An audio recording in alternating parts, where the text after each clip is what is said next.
तो दोस्तों, कहानी शुरू होती है एक छोटे से लड़के टिम से। टिम की जिंदगी आसान नहीं है।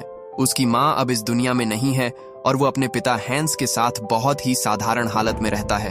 पैसों की भी काफी दिक्कत है, लेकिन फिर भी टिम हमेशा मुस्कुराता रहता है। लेकिन उसकी मुस्कान साधारण नहीं है। टिम की हंसी में कुछ खास बात है। जब भी टिम हंसता है तो उसके आसपास के लोग भी खुद को हंसने से रोक नहीं पाते, जैसे उसकी हंसी किसी जादू की तरह सब पर असर करती है। टिम की सबसे अच्छी दोस्त है इडा। वो शहर के एक दयालु बेकरी वाले की बेटी है। दोनों अक्सर साथ में समय बिताते हैं और एक दूसरे के बहुत करीब हैं। हर वीकेंड टिम अपने पिता के साथ घुड़दौड़ के मैदान जाता है। हैंस को घोड़ों पर पैसे लगाना बहुत पसंद है, लेकिन समस्या ये है कि वो कभी जीतता ही नहीं। फिर भी वो हर बार टिम से कहता है, एक दिन हमारे पास बहुत पैसे होंगे और हम शहर के सबसे महंगे रेस्टोरेंट में खाना खाएंगे। और टिम हर बार उसकी बात पर यकीन कर लेता है। लेकिन एक दिन सब कुछ बदलने लगता है। बेकरी में हैंस टिम की मुलाकात एक औरत लीडिया से कराता है। वो कहता है कि अब लीडिया उसकी नई पार्टनर है और उसके साथ आता है उसका बेटा ईरविन। टिम को पहली नजर में ही कुछ ठीक नहीं लगता और जल्दी ही उसकी ये फीलिंग सच साबित हो जाती है। लीडिया और ईरविन टिम के घर में रहने आ जाते हैं। शुरू से ही ईरविन अपना रौब दिखाने लगता है। एक दिन वो टिम के कमरे में जाता है।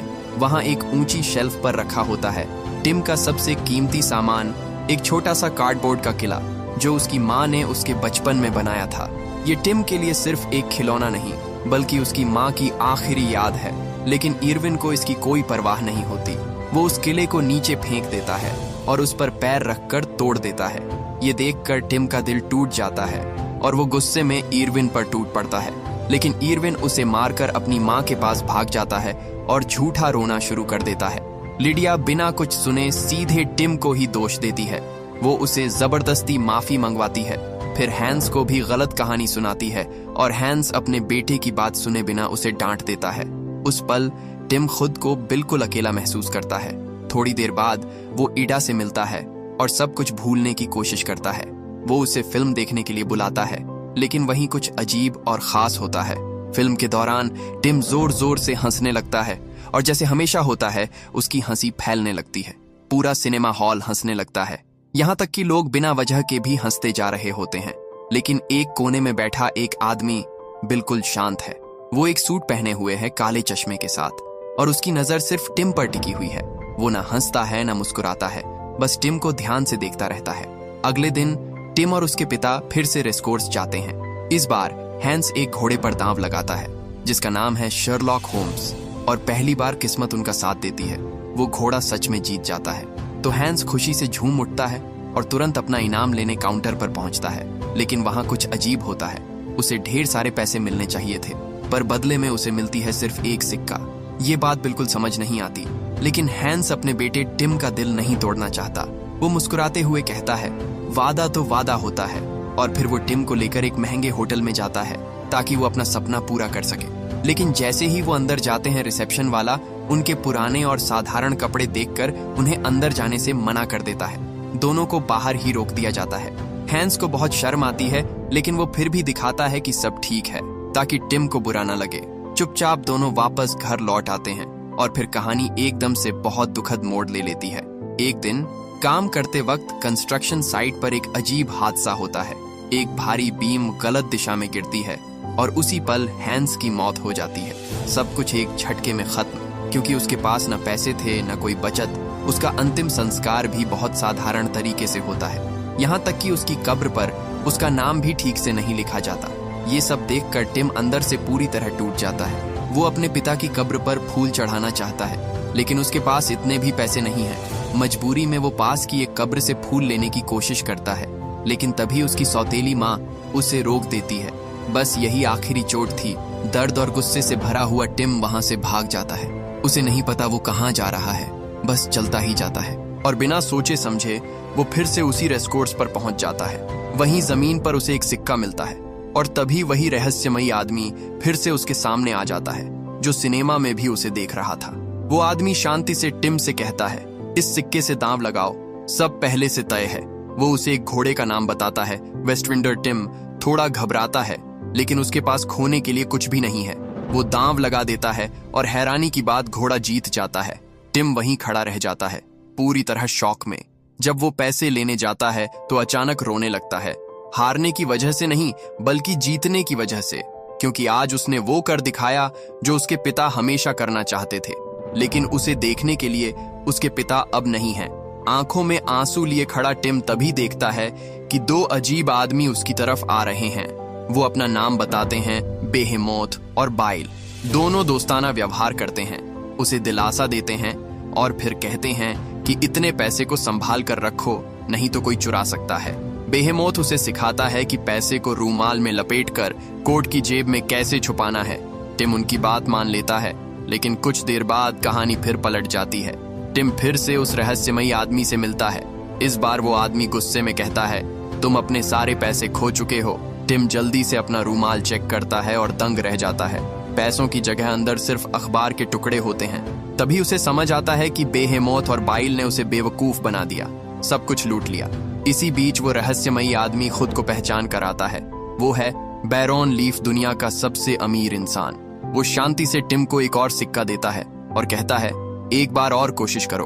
अगले दिन टिम फिर से रेसकोर्स पहुंचता है, लेकिन इस बार वो बहुत जल्दी आ जाता है। इंतजार करते करते वो एक बेंच पर ही सो जाता है। तभी बेहेमोथ और बाइल चुपके से वापस आते हैं।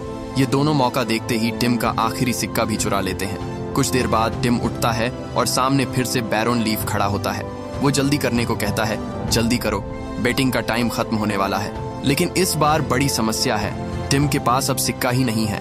वो हर जगह ढूंढता है, लेकिन सिक्का गायब। अब वो ना दांव लगा सकता है, ना अपना पैसा वापस जीत सकता है। तभी बैरोन लीफ एक बहुत अजीब ऑफर देता है। वो कहता है, मैं तुम्हें ऐसी ताकत दे सकता हूँ कि तुम जिंदगी में कभी भी कोई दांव नहीं हारोगे, लेकिन बदले में टिम को कुछ बहुत खास देना होगा, अपनी हंसी। शुरू में टिम को लगता है कि ये मजाक है, लेकिन फिर बैरोन एक असली कॉन्ट्रैक्ट निकालता है। वो वादा करता है, अगर टिम इस पर साइन कर दे तो उसे जिंदगी में कभी पैसों की चिंता नहीं करनी पड़ेगी। टिम कंफ्यूज हो जाता है, लेकिन आखिर में वो साइन कर देता है और जैसे ही वो साइन करता है सब कुछ बदल जाता है। उसका चेहरा एकदम सीरियस हो जाता है और वो मुस्कुराना ही भूल जाता है। अब वो हंस ही नहीं सकता। लेकिन कॉन्ट्रैक्ट सच साबित होता है। टिम दांव लगाता है और हमेशा की तरह जीत जाता है। पैसे मिल जाते हैं, लेकिन उसके चेहरे पर ना खुशी है, ना मुस्कान, ना हंसी। टिम को लगने लगता है शायद ये सब नकली है। इस बात को परखने के लिए वो इडा को फिर से फिल्म दिखाने ले जाता है। थिएटर में सब लोग हंस रहे होते हैं, मजा ले रहे होते हैं, लेकिन टिम बस चुपचाप बैठा रहता है, कोई रिएक्शन ही नहीं। उसी समय दूसरी तरफ बैरोन लीफ अपने ऑफिस में बहुत खुश होता है और यहीं पर सच सामने आता है। बेहेमोथ और बाइल उसी के आदमी हैं। उन्होंने टिम की मदद नहीं की थी, बल्कि उसे फंसाया था। बैरोन उन्हें आदेश देता है, टिम पर नजर रखो, उसकी किस्मत मेरे काम आएगी। लेकिन एक दिक्कत है, टिम उन्हें पहचान सकता है। इसलिए बैरोन अपनी जादू की ताकत से दोनों को चूहों में बदल देता है, ताकि वो टिम के पास रह सकें बिना पकड़े गए। अब वापस चलते हैं सिनेमा हॉल में। ईडा को महसूस होता है कि टिम पहले जैसा नहीं रहा। वो उससे पूछती है, क्या हुआ? लेकिन टिम सच्चाई छुपा लेता है। बात बदलने के लिए वो ईडा को रंग बिरंगे गुब्बारे खरीद देता है। ईडा को शक होता है। वो पूछती है, इतने पैसे कहाँ से आए? टिम सच नहीं बताना चाहता तो वो एक अजीब झूठ बोल देता है, मैंने ये पैसे शहर के सेनेटर से चुराए हैं। ये सुनने में बिल्कुल पागलपन लगता है, लेकिन टिम का सीरियस चेहरा देखकर ईडा को ये सच लगने लगता है। वो घबराकर तुरंत बेकरी जाती है और अपनी माँ को सब बता देती है।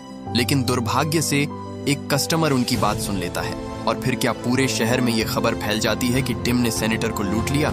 जब तक टिम घर पहुंचता है, उसकी सौतेली माँ लिडिया को सब पता चल चुका होता है।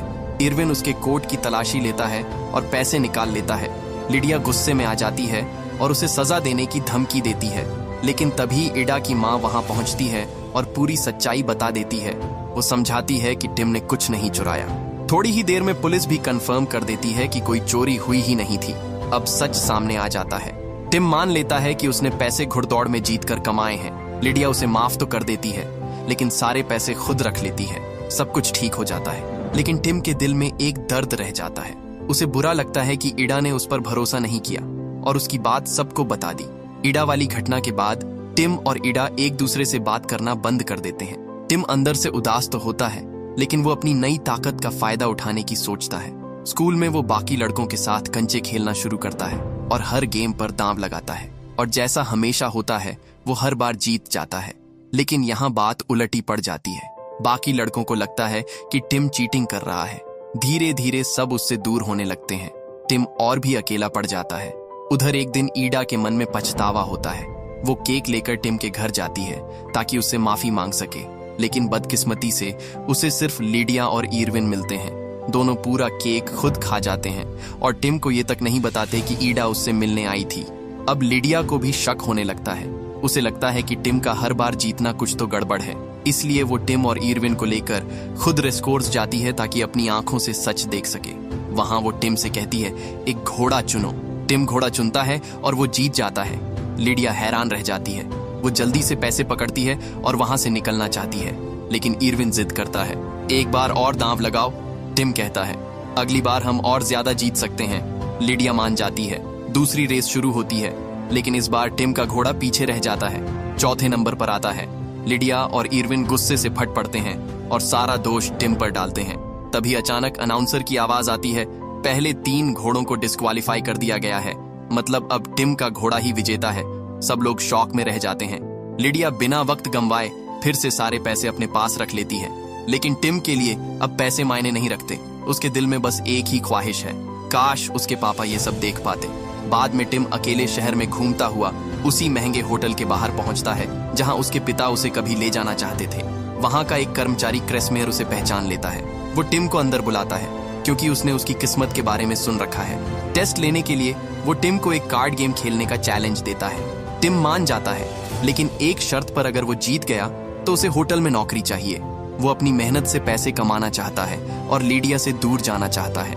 क्रेसमेयर ये शर्त मान लेता है और उसी समय होटल की मालिक इवोन अनाउंस करती है कि उन्हें एक नए लिफ्ट ऑपरेटर की जरूरत है और बस टिम को नौकरी मिल जाती है। उस पल से टिम फैसला करता है कि वो अब कभी जुआ नहीं खेलेगा।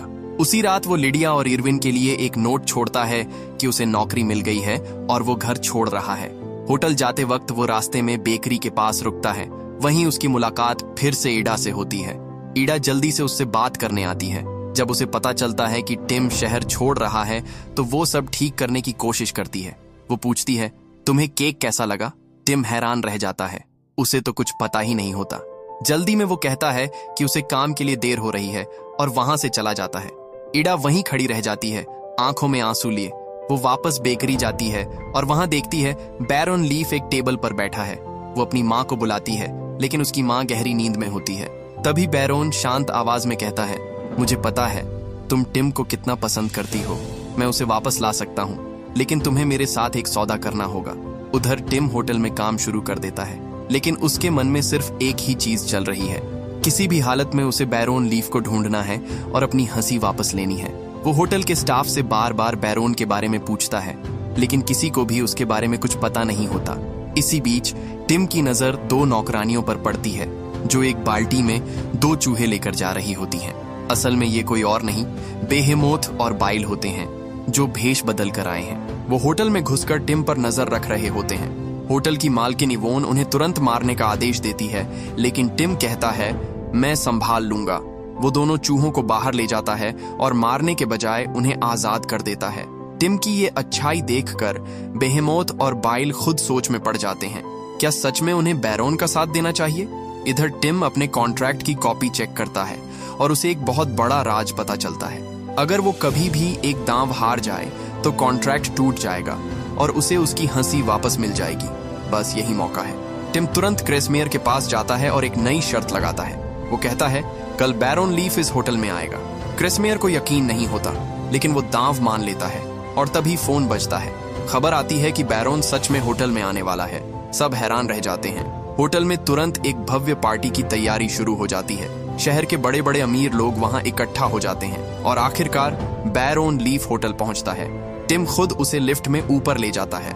लिफ्ट के अंदर टिम सीधे उससे कहता है, कॉन्ट्रैक्ट खत्म कर दो। बैरोन मुस्कुराता है और कहता है, ये तभी टूटेगा जब तुम एक दांव हारोगे और अब ये लगभग नामुमकिन है। इतना कहकर वो अपने काले चश्मे उतार देता है और यहीं टिम को एक बड़ा झटका लगता है। बैरोन की आंखें अब नीली हो चुकी हैं, बिल्कुल ईडा जैसी। टिम डर जाता है। उसे लगता है ईडा के साथ कुछ बहुत बुरा हुआ है। वो तुरंत बेकरी जाने का फैसला करता है। जल्दी पहुंचने के लिए वो फिर से क्रेसमेयर से दांव लगाता है, मैं कुछ ही मिनटों में बेकरी पहुंच जाऊंगा। और हमेशा की तरह वो ये दांव भी जीत जाता है। टिम तेजी से बेकरी पहुंचता है और सीधे ईडा के कमरे में जाता है। कमरा पूरी तरह अंधेरा होता है।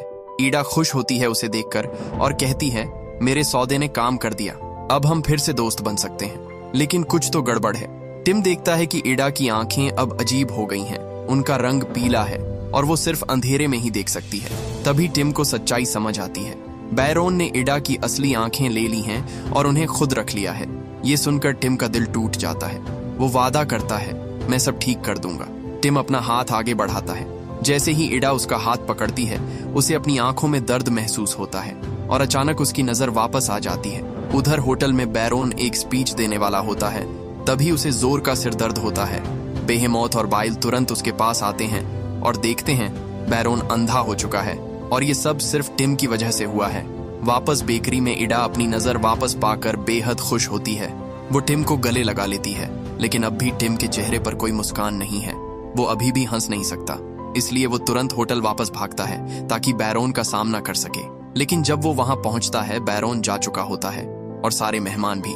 बाद में क्रिसमेयर टिम से कहता है, अजीब बात है, जो इंसान हमेशा उदास दिखता है वो हर दांव कैसे जीत जाता है। तो दोस्तों, अब कहानी पहुंचती है अपने फाइनल और सबसे दमदार क्लाइमेक्स पर। टिम आखिरकार क्रिसमेयर को सब सच बता देता है। कॉन्ट्रैक्ट, अपनी हंसी खोना और ये कि उसे वापस पाने का सिर्फ एक ही तरीका है, एक दांव हारना। क्रिसमेयर पूरी रात सोचता है और फिर एक प्लान लेकर आता है। वो कहता है, ऐसा दांव लगाओ जिसमें तुम झूठ बोलो, जैसे कि तुम दुनिया के सबसे अमीर इंसान से भी ज्यादा अमीर हो। टिम मान जाता है, लेकिन जब वो दांव लगाता है कुछ भी नहीं होता। वो फिर भी जीत जाता है। उसकी किस्मत अब भी उसके साथ है। उधर क्रिसमेयर को एक और अजीब बात पता चलती है। जब वो बैरोन लीफ का नाम उल्टा पढ़ता है तो उसका मतलब निकलता है शैतान। ये सुनकर वो डर जाता है। तभी होटल में अचानक लाइट चली जाती है और अंधेरे में क्रिसमेयर पर एक परछाई हमला कर देती है। उसी वक्त टिम को खबर मिलती है बैरोन मर चुका है और उसने अपनी सारी दौलत टिम के नाम कर दी है। अब टिम दुनिया का सबसे अमीर इंसान बन चुका है।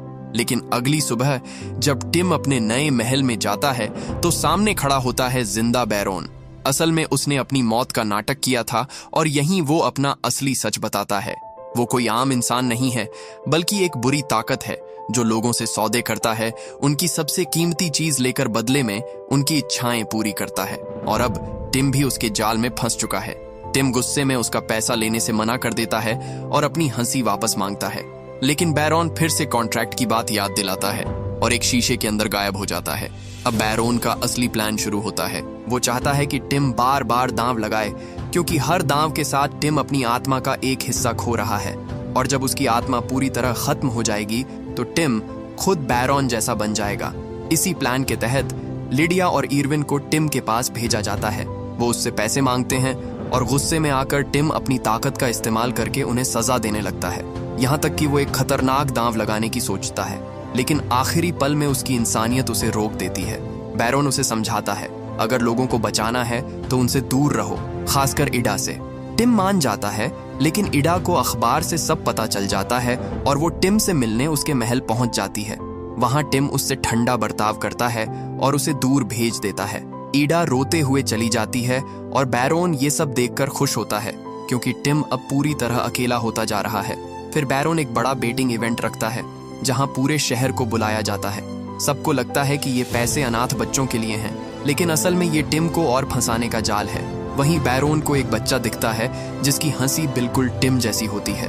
वो टिम से कहता है, इस बच्चे की हंसी ले लो और खुद फिर से मुस्कुराओ। टिम लगभग मान जाता है, लेकिन तभी ईडा और क्रिसमेयर वहां पहुंच जाते हैं। ईडा बेहेमौत और बाइल से मदद मांगती है और उन्हें याद दिलाती है कि टिम ने उनकी जान बचाई थी। इस बार दोनों बैरोन के खिलाफ जाने का फैसला करते हैं। वो टिम को चुपके से स्टेज के नीचे ले आते हैं जहां ईडा उससे मिलती है। ईडा एक नया दांव रखती है। टिम अब मुस्कुरा नहीं सकता, लेकिन मैं कहती हूँ कि वो मुस्कुरा सकता है। अगर टिम ये दांव मान ले तो उसकी किस्मत उसे जिताएगी और वो फिर से मुस्कुरा पाएगा। लेकिन टिम हिचकिचाता है, उसकी आत्मा लगभग खत्म हो चुकी है। तभी बैरोन गुस्से में वहां आ जाता है और तूफान खड़ा कर देता है। टिम फिर से उसकी तरफ खींचने लगता है, लेकिन ईडा हार नहीं मानती। वो उसे उनके बचपन की एक मजेदार याद दिलाती है और यही बात टिम के दिल को छू जाती है। वो धीरे धीरे खुद को संभालता है और आखिरकार दांव स्वीकार कर लेता है। तभी एक जोरदार ताकत निकलती है। बैरोन पीछे फेंक दिया जाता है। तूफान खत्म हो जाता है और कॉन्ट्रैक्ट टूट जाता है। टिम आजाद हो जाता है। वो एडा को गले लगाता है और बहुत समय बाद दिल से मुस्कुराता है। तीनों वहां से निकल जाते हैं और रास्ते में बैरोन को आखिरी बार देखते हैं। अब वो कमजोर और बूढ़ा हो चुका है।